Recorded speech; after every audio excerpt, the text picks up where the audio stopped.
अर्नाळा या ठिकाणी आदिवासी बांधवांच्या घरावरती महसूल विभागाने कारवाई केल्यानंतर थेट आता आदिवासी बांधव कातकरी बांधव आक्रमक होत नारायणगाव विधानसभेचे आमदार राजन नाईक यांच्या घरावरती थेट मोर्चा काढलेला आहे। या रणरणच्या उन्हामध्ये आमच्या आदिवासी समाजाला या भारतीय जनता पक्षाच्या गुंडांनी आमची घरं पूर्णपणे मोडून आम्हाला देशोधडीला लावण्याचं काम केलेलं आहे आणि म्हणून आज आम्ही हजारोच्या संख्येने आमदार राजन नाईक यांच्या घरावर जातोय।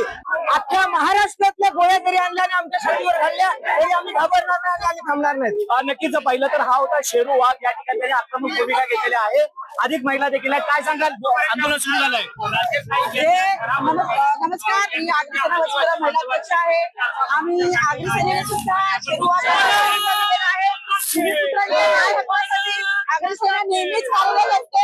आताही या मोर्चामध्ये आम्ही आगरी सेनेने पाठिंबा देण्यात आलेला आहे। नक्कीच पाहिलं तर या आंदोलनाला जो आहे तो आगरी सेनेने देखील पाठिंबा दिलेला आहे। मात्र हे जे आंदोलन आहे त्या आंदोलन पुढे सरकलेलं आहे। मात्र पोलीस काय भूमिका घेते या मात्र सर्वांचं लक्ष नारायणगाव